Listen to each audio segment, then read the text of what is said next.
Getting a good stretch on support. And on the red side, it's LMQ. Up top, Ackerman. In the jungle, No Name, mid, Xiao, and AD carry Vasily, supporting more.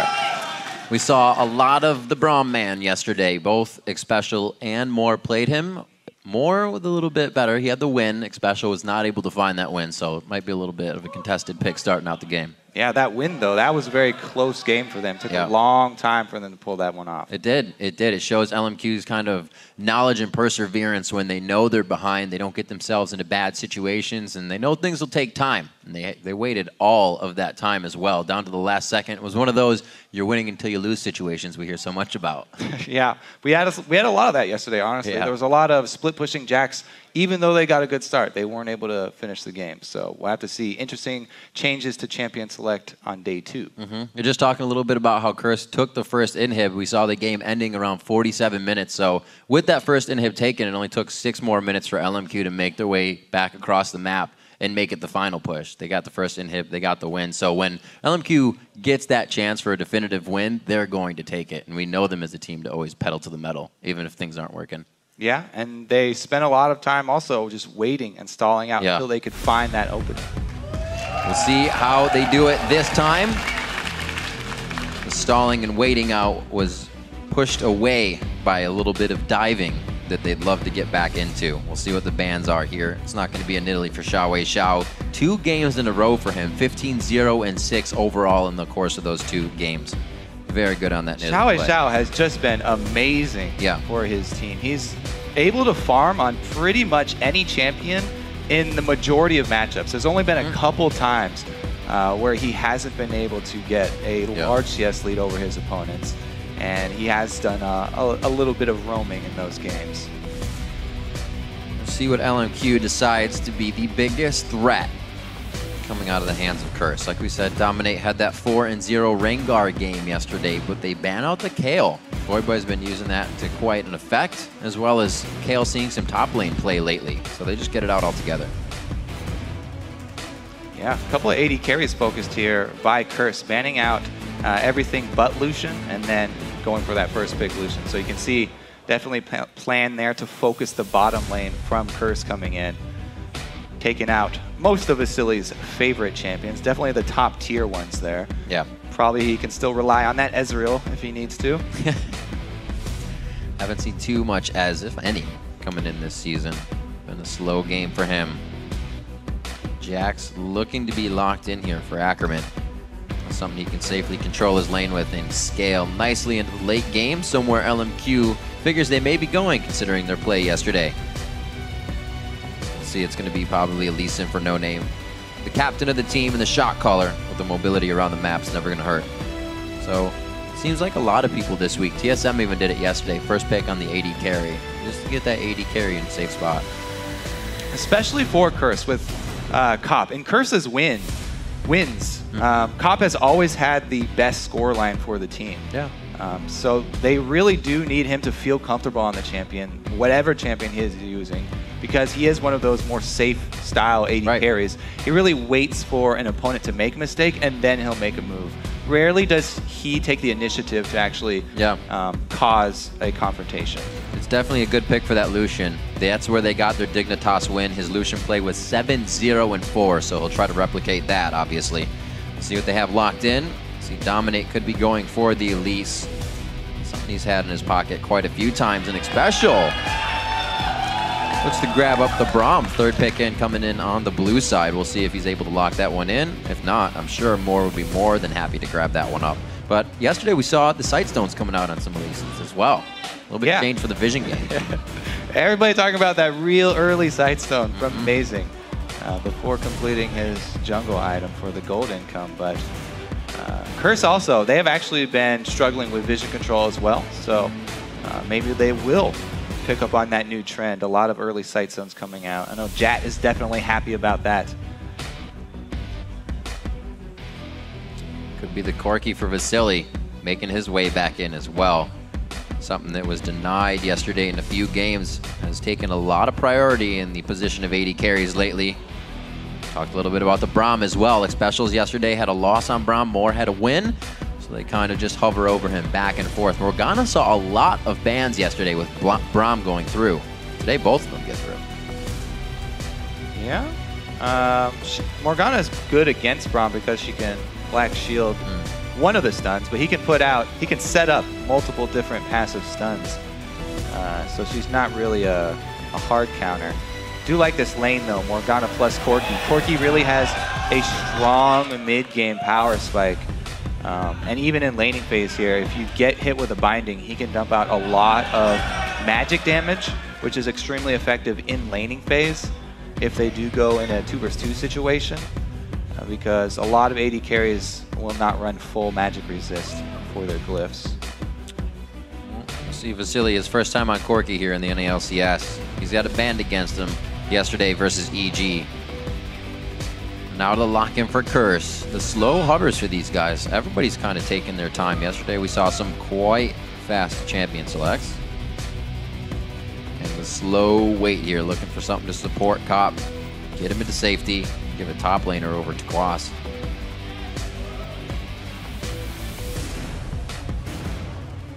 More safety there. Going to hopefully be able to push out and punish Ackerman so he can't get too big too early. I really do like supplementing this Kassadin pick with a strong other solo laner, their secondary solo laner here, picking up the Renekton, because you don't want to have 2 laners that are susceptible to being shoved in, or else you open yourself up to a lot of jungle pressure. Oh, counter effect. Well, we do have AD-oriented champions are always really good picks against Kassadin. You know, the Yasuo, the Zed, and of course the Pantheon as well, always an option. Xiao, though, this is a very, very risky mid-lane champion to use because Pantheon is such an all-in champion. If he's going to go aggressive on Voyboy, he does need a lot of vision of where the enemy jungler is. You know, either wards on the side of the mid lane or have No Name invading the jungle and going to try and find Dominate to relieve that extra pressure so that Pantheon can actually go very aggressive on Kassadin. Well, very aggressive falls right in the line with LMQ, so we'll see how they play it. The game is taking shape, so let's see who you are predicting to win. According to LOLesports.com, LMQ leads with 84% of the vote. And you can keep on voting by tweeting either CRS win or LMQ win to @LOL Esports, and we'll be updating the poll throughout the game.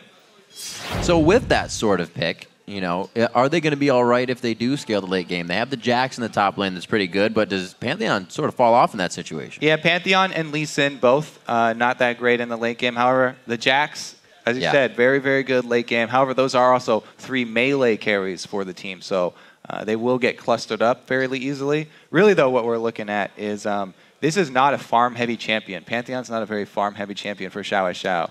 So not the typical style that we have seen a lot from him. However, it opens up so many more possibilities because you can get Pantheon Grand Skyfalls from the mid lane. It's a great position for him to be in. He can go either top or bottom. He can also defend or attack enemy jungle objectives very, very easily. Well, we're about to jump on to the Rift. Week 4, Day 2. Curse versus LMQ. The fans are ready and pumped up for this game. The cheers are coming out as soon as the players walk onto the stage. They're getting 3 cheers from their fans, and they're going to use that momentum as they carry into the game. Seeing Voyboy on Kassadin. Play coming in from him. It's going to be the first time he's brought it out in the NA Summer Split. We'll see how he does here against Xiao's Pantheon. First NA Summer Split mid-pick. Welcome to Summoner's Rift. All right. I like this opening here because we might see some early action as they run into Renekton. Ackerman gets seen, though. Quas has been alerted. LMQ in their interview is always saying that they have something prepared for each team. They kind of get something ready. They'll be able to change it up. Leaving the Kassadin through here and the ban is not something we see ever coming from the red side, and this time it gets picked up by Voyboy, so we'll see if they can counter it. Maybe this is what they wanted to play into coming into this game as they make their way into the jungle. So red side invade, or blue side invade here for LMQ. Interesting because a lot of the time when you invade that top side, you're going to leave your duo of Corki and Morgana up top, and they're going to give up that really early dragon control to Curse voluntarily. It doesn't happen a lot for the red side team. Minions have spawned. A little bit of armor in the mid lane for Voyboy. Cloth and pots, going old school. He does not want to take pain. You can see Xiao Wei Xiao on consumables as well. He feels he'll take a little bit of harass, but he'll be able to stay there as well. It'll be interesting, you said, to see what that CS really gets to at 10. Voyboy versus Xiao Wei Xiao. That is 93 Xiao Wei Xiao and 67 for Voyboy. So definitely a discrepancy there. Also, that mid lane, since we are going to have lane swaps, will be heavily influenced by the early roams. When we do see lane swaps, there are even more people roaming around early than usual. So Xiao Xiao can't go extremely aggressive because for the beginning of the game, he does not have vision on 2 of the champions now. Not just the jungler, but also that solo top laner that is buddy jungling with him. Yesterday we got more of the standard lane matchups. Back to the 2v none today, and we'll see how they coordinate. Cop hoping to farm it up real well, and again, just be a nuisance on that Lucian. Like we said, his last gameplay on Lucian was Dig at 7-0-4, so he definitely had a challenge. They're going to against LMQ again. Yeah, and as far as those duos are concerned, there's a little bit of an edge there for Moore when they do get to the turret. He's got the spell thieves. Oh, dear. Here comes the early roam, though. It's LMQ pulling the trigger first. It's not a 3-man. This is going to be 4 people in mid. Let's see if Curse can get there in time to answer. Voyboy, though, playing very cautiously here. This is a whole lot of love. There's the dash. There's the dark bow. Just a little late on that one.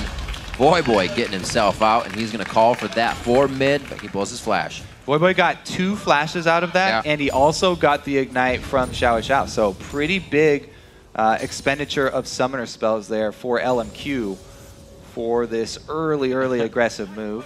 As dangerous as it is, it's a little safer. Yeah, they do give up that dragon, though, that we talked about.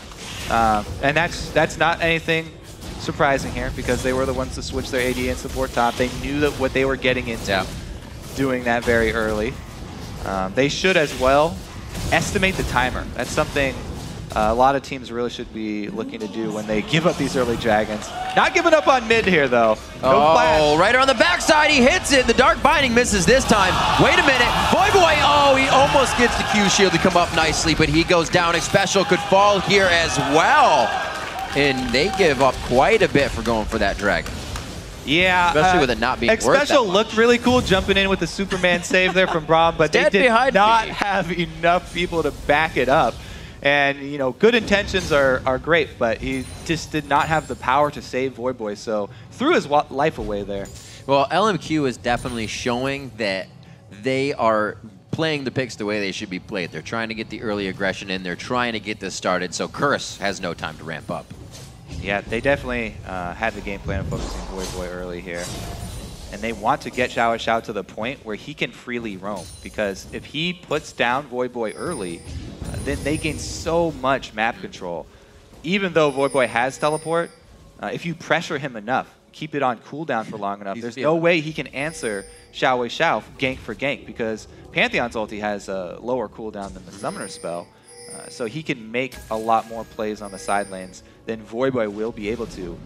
And he gets to take a combat summoner of Ignite. Voyboy doing what he can, throws down 2 wards, and they're instantly being cleared out. Yeah, I talked about having vision in the mid lane and how important that was going to be for Xiao Wei Xiao. 2 ping. They are taking this to a whole nother level. I didn't think they were going to put this much effort into the vision control around mid lane, but this whole game is revolving around mid. I like it. He called for action, Kobe, and we're getting a bit of it. Quas now entering the fray here. The AD carries are having a field day in the top and bottom lane. Oh, Quas! We got level 2s, we got level 3s. It's a variety party going on right now. Xpecial trying to get out of this one. Xiao Wei Xiao already down on the stun, so he can't provide more of that. But LMQ has a lot of crowd control to offer in these fights. Great shield from Xpecial there, really reducing a lot of damage there from the 4 members of LMQ. And you're right, we are having a lot of action. It's almost like 2 games being played. The 4v4 all mid, and then the AD carries just practicing their farm skills. Last hitting for both of those guys going pretty well. We do have a slight lead for Vasily, but Cop is a little bit safer in position, closer to his own territory. We'll see how safe that is. How safe that position actually is if he tries to get a little frisky here with the 3-man dive. Well, this is interesting because it's going to try and be thwarted by Xpecial. They're also trying to do it on the top side here. Vasily could find some problems. The other thing to note about what LMQ just did is they left a second layer of wards. So first layer had already run its full duration and expired. Now there will continue to have vision control down on this red side jungle. They can look for repeat invades. They can look for the second dragon. First dragon, not that big of a deal for a lot of teams to give up, but you don't want to let the chain of dragons really continue, or it does get out of hand. Especially since Curse are running that teleport on Renekton. It's great for early dragons. Red side jungle control really going to pay off. Oh my gosh. He has to flash over the wall to repel for safety. Does not need to. It would have been a dive under the turret for Ackerman.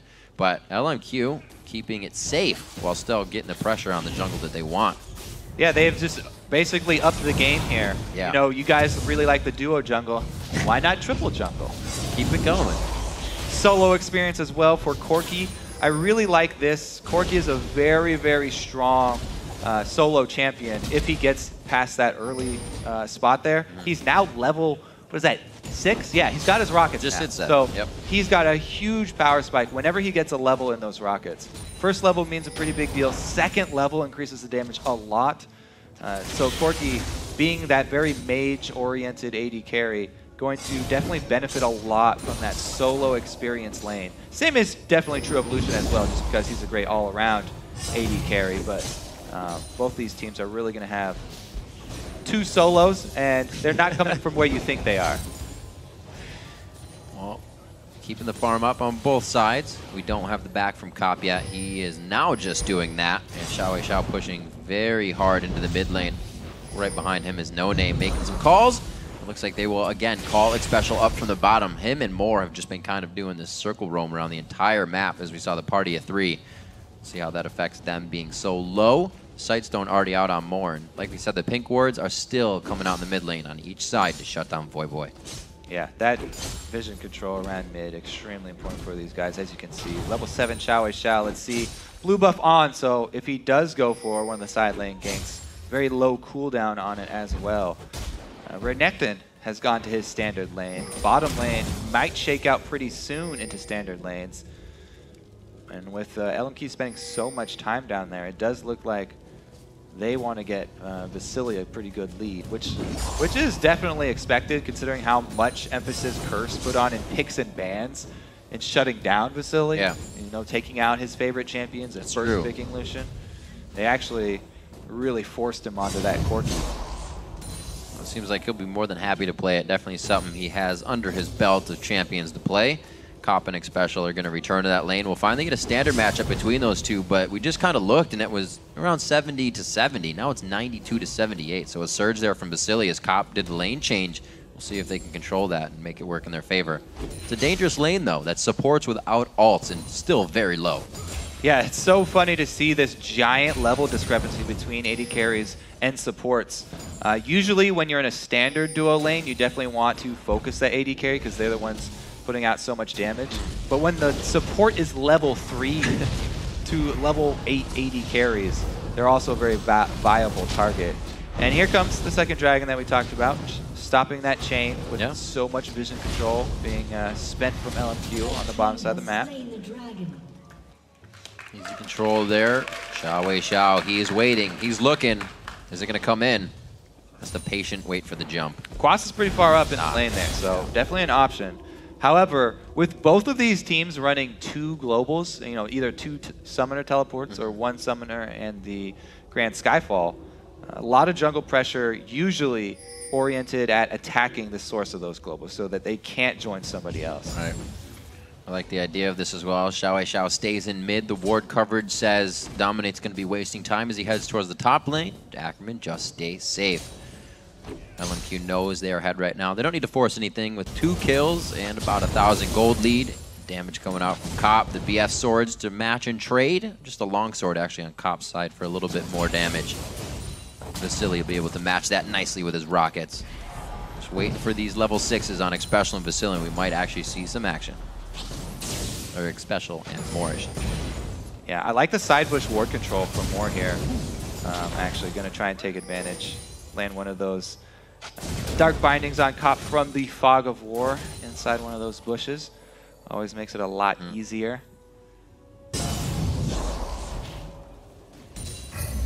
Xiao is back. Looking at that, just over 10 minutes. It kind of sits true. Still on Pantheon, 93 to 67. In this last matchup at 10 minutes, it was 93 to 67.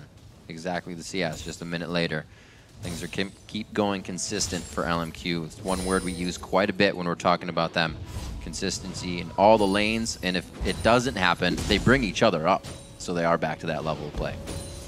Yeah, definitely they're playing consistently, and that's true to the name. I think the biggest surprise has been the constant 4 pink wards set down around this mid area, which has really allowed them to make a lot of their plans originating from this mid lane. There's the binding that finally hit. Ooh, he throws up Unbreakable. Already got the stand behind me on, so there's the added armor for Cop, but they're going to throw back the culling. Can they get the concussive blows on? They cannot lock down more any further, and they're able to get out safely, but he is bleeding. He's going to have to go home and patch that up. Both summoners using the bot lane along with heal, so huge advantage to Curse here. So much trading going on. Bottom, Vasily trying to go ham on that one. Looks like they're going to get a jump in as well. Xiao's going to be all alone on the deep dive here. Right to the turret, Unbreakable for Special. Throws down the Glacial Fissure. The Ignite is ticking. First blood to Xiao and the man drop. Boy cancels his teleport from mid as well.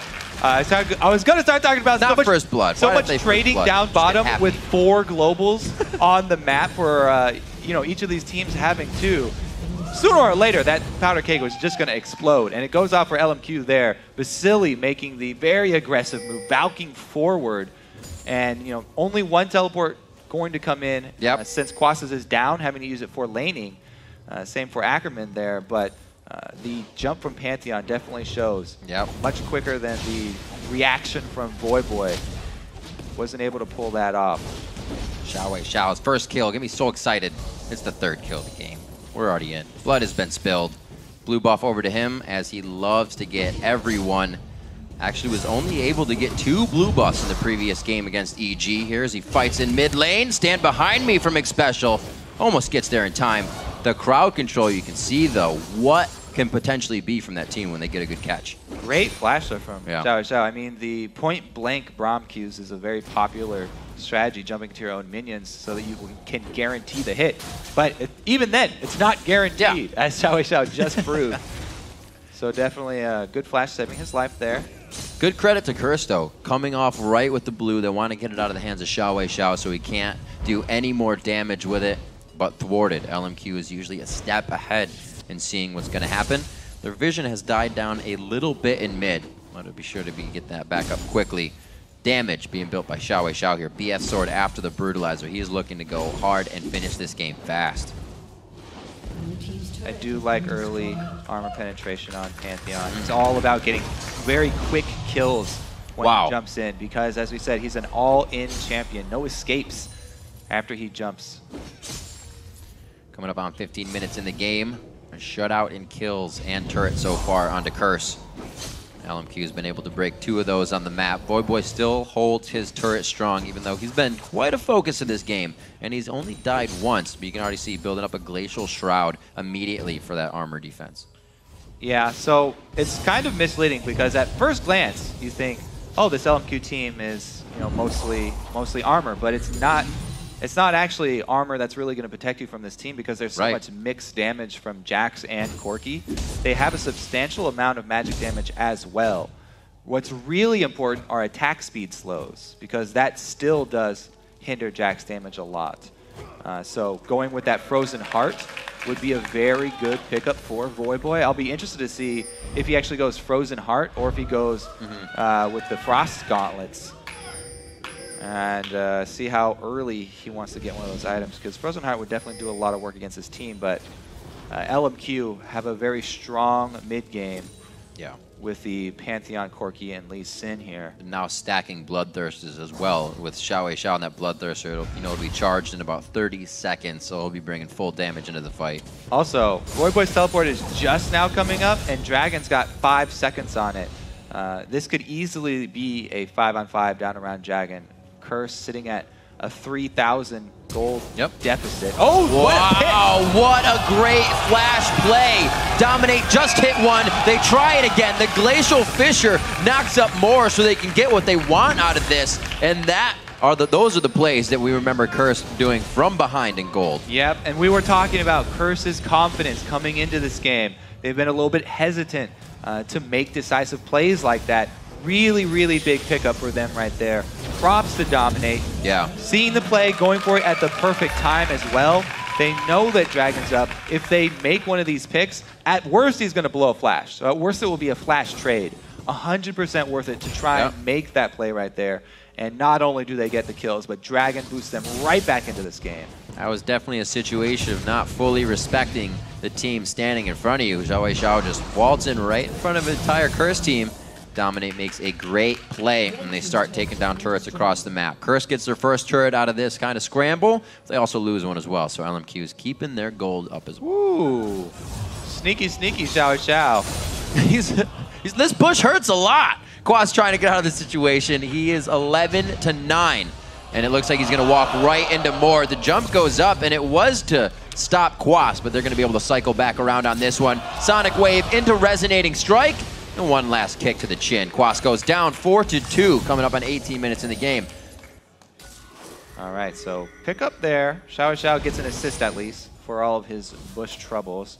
And we always have to remember that LMQ, while the 4-man squad is really mid-game oriented, they do have this insurance plan of the Jax for the late game too, if it does go late. So Curse, we'll have to see if Voyboy can actually get going here, because LMQ are picking up more stray kills, and they're getting some pretty good vision down. It's not that deep in Curse's jungle, but all they need is a little bit of vision. Since all of the outer turrets are down, it's very easy to make a pick with those Pantheon ultis, even if you think you're in safe territory. Ackerman hasn't had to use his teleport, so they could easily join any small skirmish and turn it into a full 5-on-5 team fight. That map control window you're working with, all the teleports and the man drops you have to be worried about. Oh, Vasily turn around some phosphorus, still has good vision on it due to that effect. You get themselves out safe.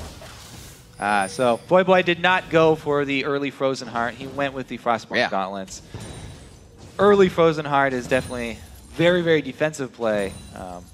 And we're not going to see a lot of Jax in the team fights this early, so he doesn't have to rush it. He could still get one, and it would work on the new Kassadin. But we'll see. Might be a bit delayed. First, be very careful here. Very low health, down by 2,000 gold to enter this fight. And it looks like just in items across all the lanes, LMQ is ready to bring this one home. 2-0-1 for No Name coming out of the jungle. He's been pretty much all over the map. We just saw him finalizing a kill in Quas in the bottom lane. Is he in the right place at the right time? Ackerman now going towards the bottom lane. His teleport is up, as we said. It looks like they're going to start pushing back Curse out of their own jungle. Yeah, so I like this new take here for LMQ on the split push Jax. They have their 4-man squad is not about, you know, poking, sieging up, and disengaging. Their 4-man squad is about creating fights inside the jungle. They're constantly going for invades. They're challenging Curse on every single objective. They're challenging them on any little bit of vision that Curse try and grab for themselves. And this whole while, they're still buying time for Ackerman to split push by creating pressure with the 4-man squad elsewhere. And it's really working out for them. We're going to hit that point very soon where he begins to overpower Quas. And the split push definitely will go in LMQ's favor. We'll have to see how the extra teleports and globals do change that matchup, though.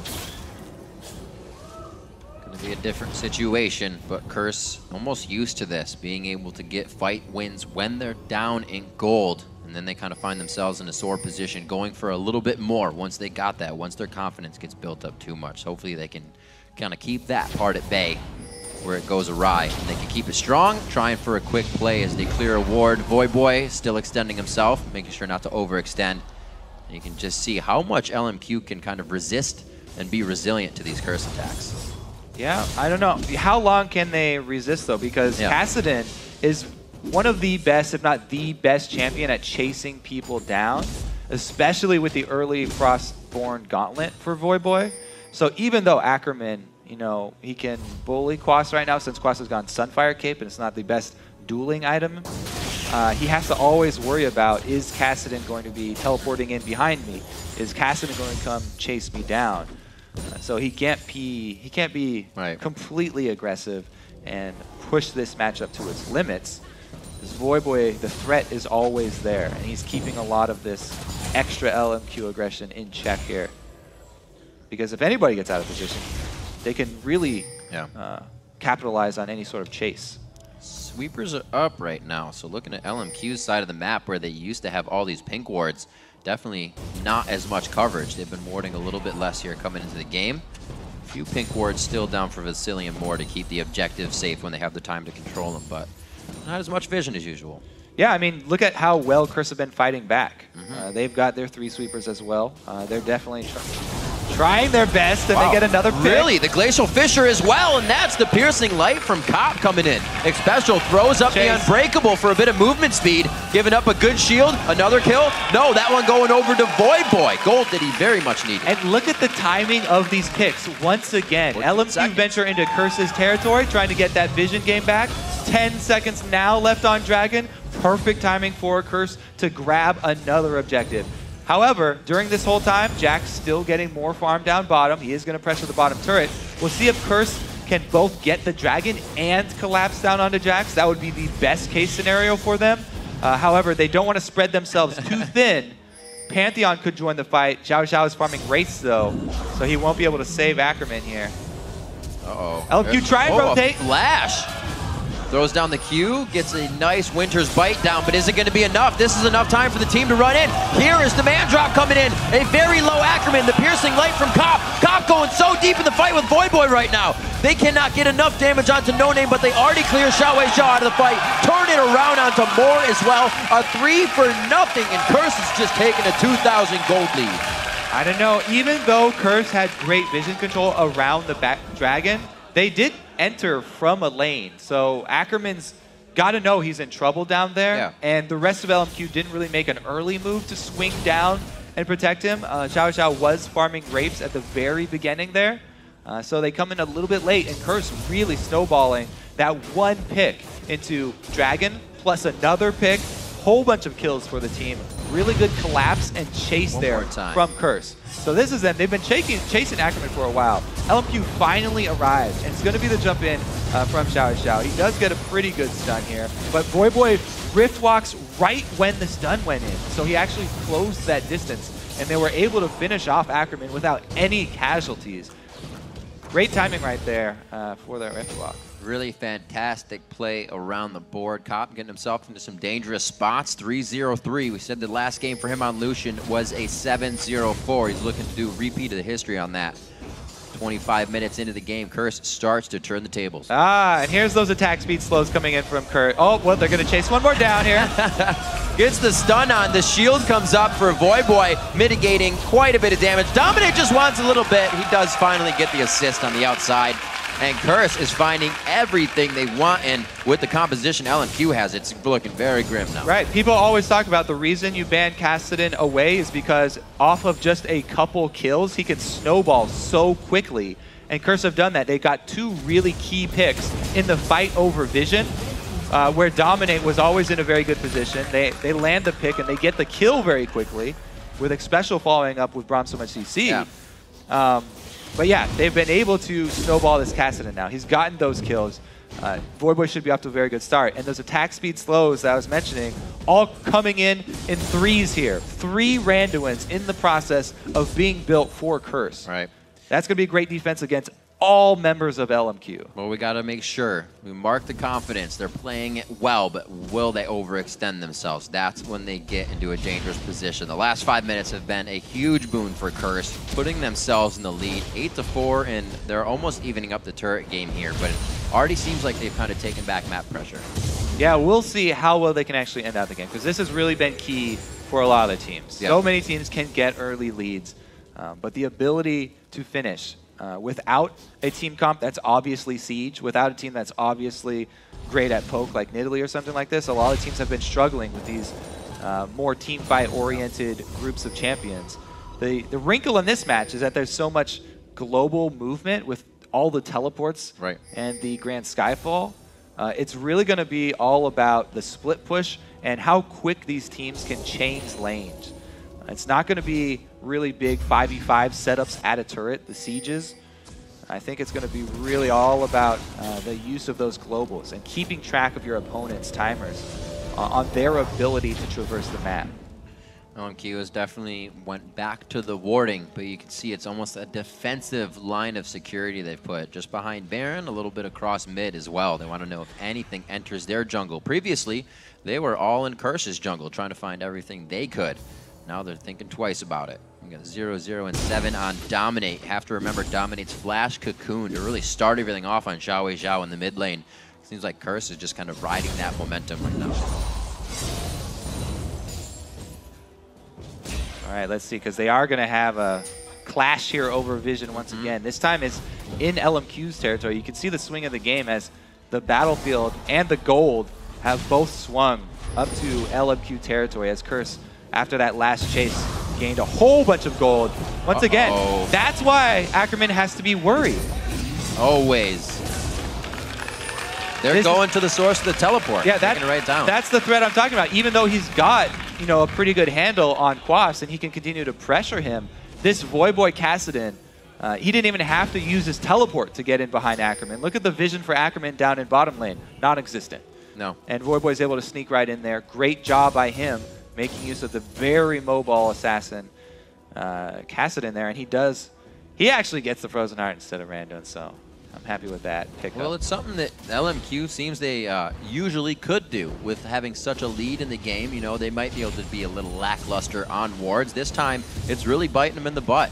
Not able to get any of the engagements they want, have been getting engaged down for the past 10 minutes. 34 seconds on Dragon, and Curse probably has this in mind already. Yeah, I think the main story of the game are those few moments where LMQ were looking to get more wards down, and they just get caught out. Right. The multiple picks. First, Xiao coming up mid and not respecting the flash cocoon from Dominate, and then as well inside their own red jungle, more a little bit too aggressive. Yeah.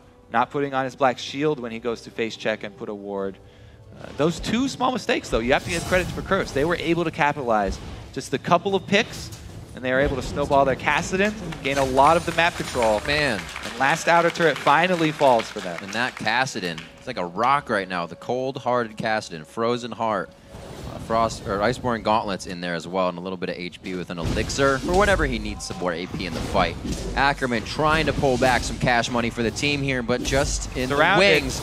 Ardent Blaze, that means the movement speed didn't, I believe, hit Ackerman on that, so he didn't get too much for the follow-up. Also has his Sheen shot still there, so they push him off. They burn his flash on. Right. We've seen how important that flash is because Ackerman keeps getting himself into very dangerous situations, and he's not going to have that extra escape that he really needs. Ooh, big power spike from Voyboy. Hit that level 16.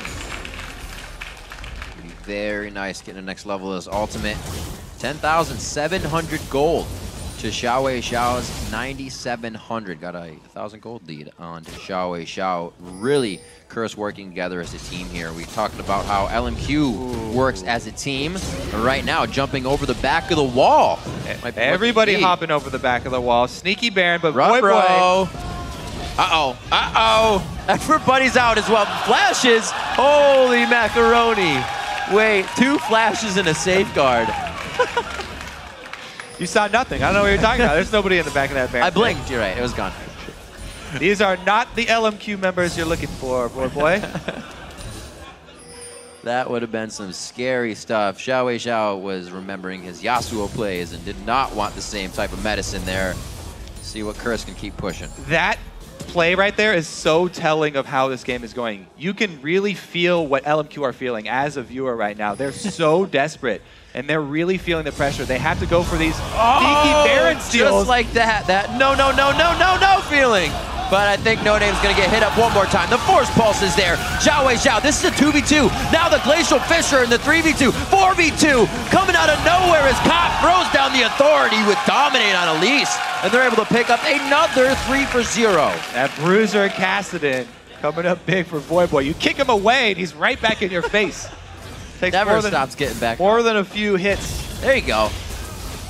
Cop's like, I'll just walk around. All right, so Voyboy actually teleports back in, right behind. Oh, baby, face to face. Draw, dukes are up. Oh, Voyboy, that's cheesy. He comes in for the 2v1. Cop wanted the duel. But it's all right. That's teamwork. That's kill. LMQ are sort of unraveling here. Once they did lose that early game lead that they had with this Pantheon Lee Sin Corki combo here, that's really big for the mid game. They started to make more desperate plays to get back in it with that Baron, and now it's really fallen all the pieces here because even their security blanket, Ackerman, who's supposed to be the insurance plan for the late game, has been unable to really free farm down there. Let's take another look. People just getting picked off here. Kick him away. Boy's right back in your face. And then just the collapse. And then Cop comes out of nowhere. Everybody was ready for this fight. Curse is just moving as a unit this game. Very nice to see. Yeah. You know, after such a rough start here, Curse, these guys never give up. And again, social media blackout, we can speculate. We can speculate that it worked for TSM. And Curse are definitely playing with a lot of confidence here too. Oh, Glacial Fisher again. Xpecial is not worried to use that ultimate every time they need to take someone down. And even if he got away, they'll use one of 4 Randuins. Yeah, there it is. It's all about attack speed slows. That's a little excessive, but they have so much armor. There's a sale on Randuin. They can basically ignore turrets right now. They have so many people who can tank turrets. Quas is just ridiculous right now. Not you, Cop. Quas has 342 armor on Renekton at 33 minutes. And he's not even up there with the team. Oh no! That's not where you want it back. Force Pulse for the slow. They're just waiting. They're toying with it. This is the food they're eating right now. Boy has Don't even play with your food. Armor. So it takes him a little while to kill somebody just because he's all this armor. Just stand still. Make it easier. He's got run out of mana. Just one more. Counter-Strike into the stun. Yeah! All right. Raise your hand if you thought he was going to get away. Not a lot of hands up. 10K in the lead. They're just under 10K, but they'll get there. The turret inhibitor is going to go down. Curse going for the inhibitor, and they're going to get it. No real pressure from LMQ on this one. 34 minutes in. Curse is going to make it out safe. They're feeling extremely confident. They don't have to press their advantage right now either. They don't have to overextend. Special does get caught though. Braum shield up. Oh, Xiao tries to go in. Thinking the team was in, everybody was actually on the exit. And it looks like they are still in their own base right now. They don't even have the strength to come out. The composition kind of crumbling in on their own head as Curse figured out where the in was, and they started to run with it. Yeah, Xiao cannot do anything to this team of beefcakes. It's basically... It's true. 4 giant armor walls and then Cop behind them, who's one of the safest AD carries. Boy on the backside. Nobody can even do anything to him right now. No Name gets here with a piercing light from the backside. He's getting hit up. Boy finishes the kill. Safe enough to get out there. Cop is very low, but he gets out alive. Great peel from the team and just body blocking. A complete ace. We need some gurneys in the base. Curse is bleeding out as they take the game. Swag teleport there from Quas. Quas super teleports That teleport did not suck.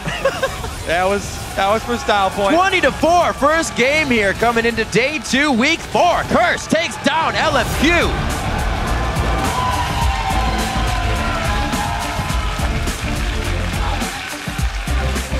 Even these teams that are on the bottom of the standings in North America easily take a game off of the top of the table. Kobe, we said that Curse would always have someone that played well, and then the other team couldn't follow up.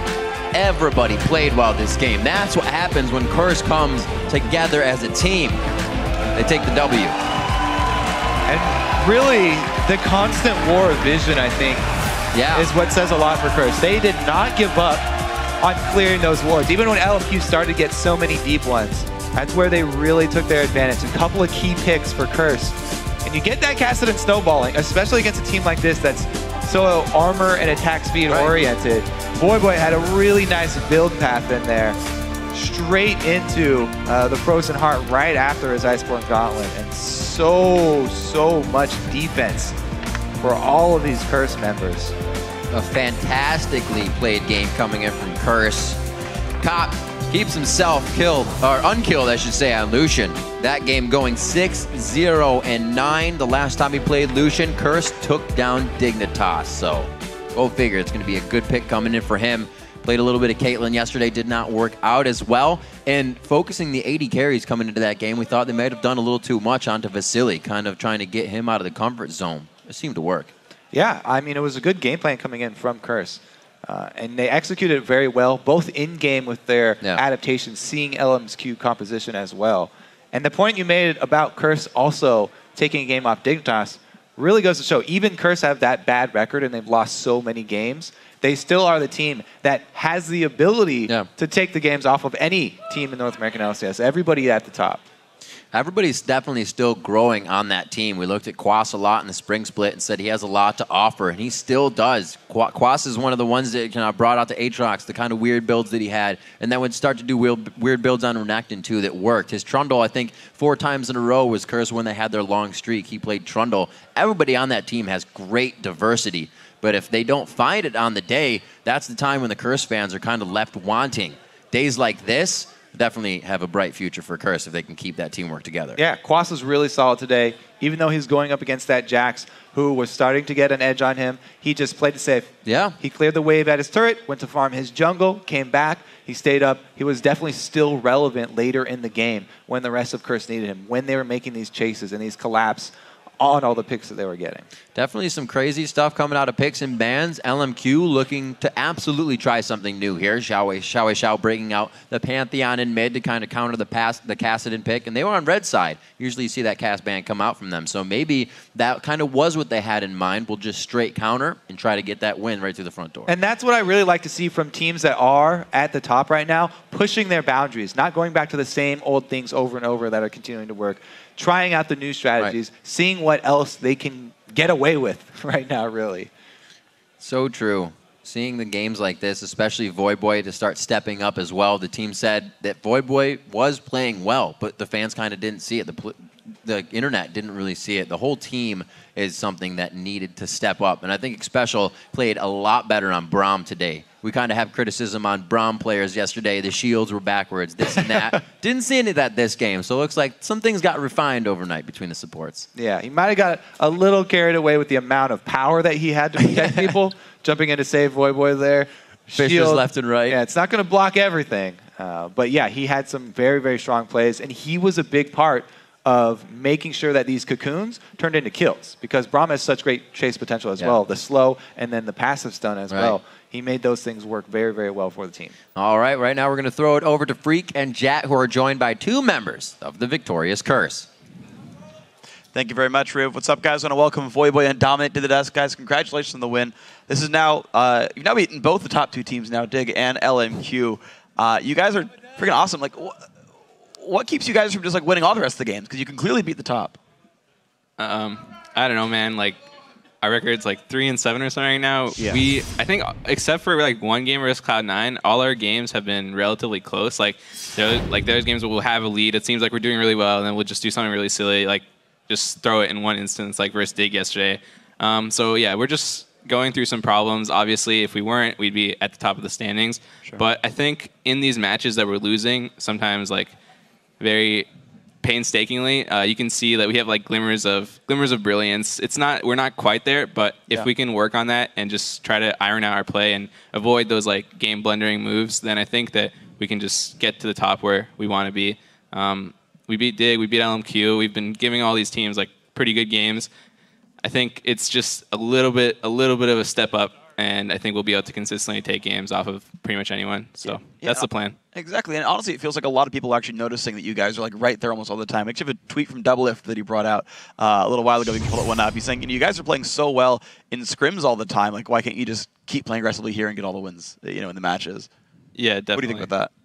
I definitely think it's just like a mindset thing. Like at LCS, if there's like a 50-50, we're just normally like on the passive side of it. Where in scrims, if there's a 50-50, we're always trying to push our limits, trying to go for it. And we just need to play with more of that mindset in LCS, and I think everything will go better. Yeah, I agree with that. Speaking of your mindset, coming into picks and bans in this game, You guys seem to get a fair bit of stuff. Braum has been 100% pick ban in LCS, and you got the first pick Lucian. Were you surprised you were able to get, the Kassadin and the Braum and the Lucian all on the same team? Well, yesterday Kassadin was left through and just not even picked or banned in 2 of the games, and we kind of figured LMQ might have a counter pick ready. But we didn't first pick it because we still valued Lucian over it, especially because we banned out 2 of Vasily's main AD carries. So just put him on something he's a little bit less comfortable on. And then, Kassadin is something that I played forever. I knew he'd probably be countering it. I was kind of guessing it might be a Pantheon. And early game, after like those few 4-man roam squads, I was a bit behind, but still managed to get back to the point where Kassadin can become relevant. And we were able to clean the game up. Yeah, and kind of the beginning of you guys getting relevant, we have a replay from the mid lane fight where you finally started to get going. Let's pull this up on the screen actually right now. And Voibo kind of walked me through. You guys are down 3 kills to 0 at this point, but you guys find a window. So we knew Pantheon's flash was down. We were calling it. We saw him on the ward coming through, and Dom was just like, this guy's flash down. Like, I can get it. I can get the flash cocoon. He goes for it. We nailed the kill. We just insta-burst him, and then Moore was also getting stunned. He used his shield on Pantheon to save him, but we just killed him, and then we got another free stun on Moore. So I TP'd in, just in case they tried to commit fully to the fight, but we just ended up getting 2 free kills, getting Dragon, and just taking control of the map after that point.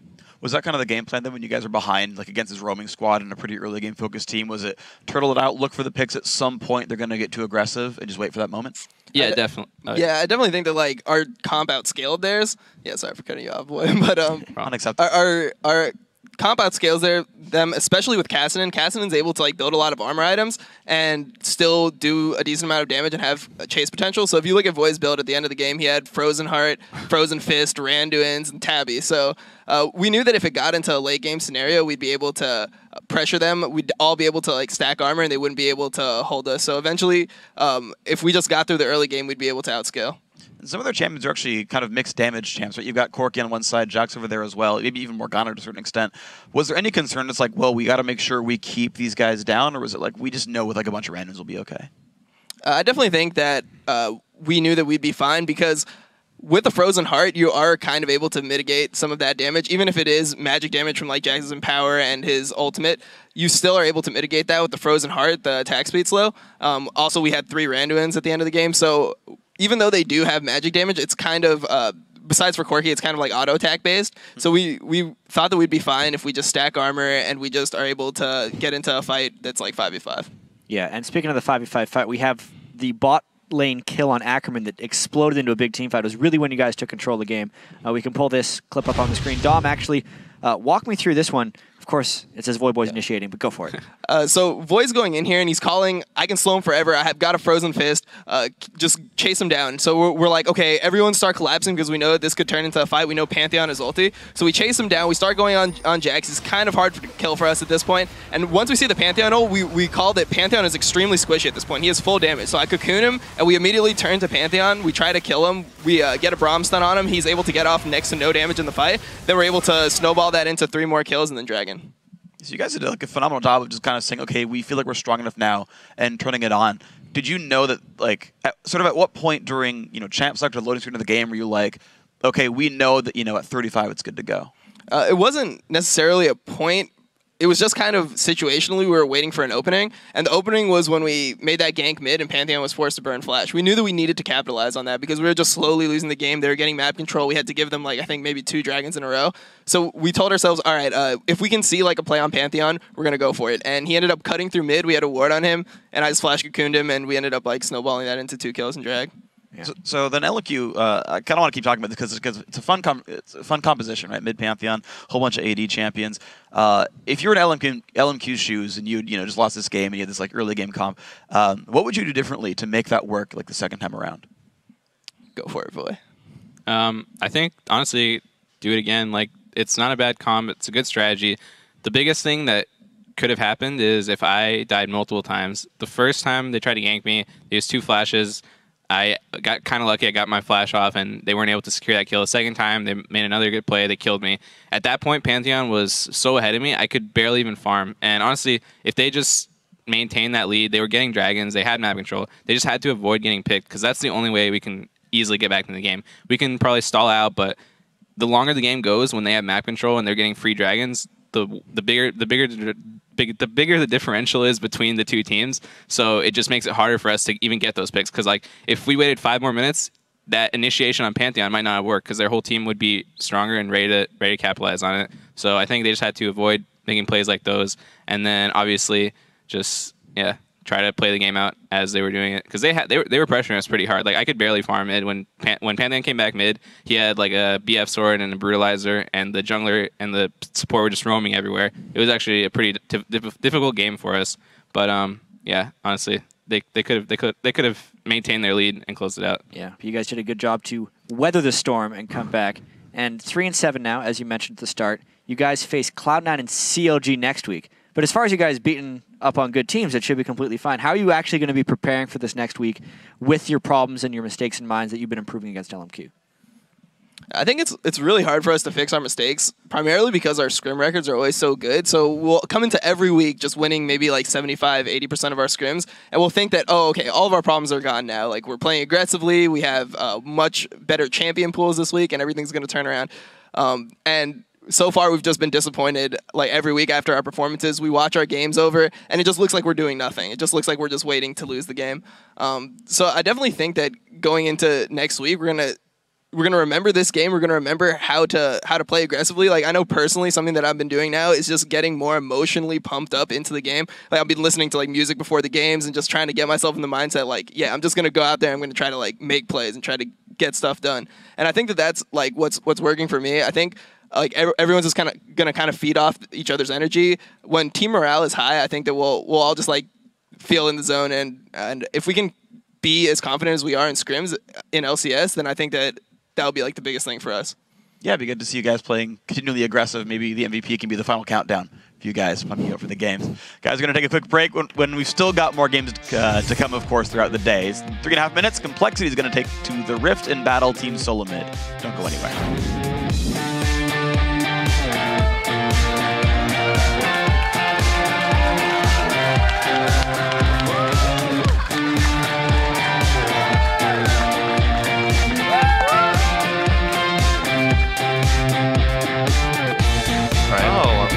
Play a lane.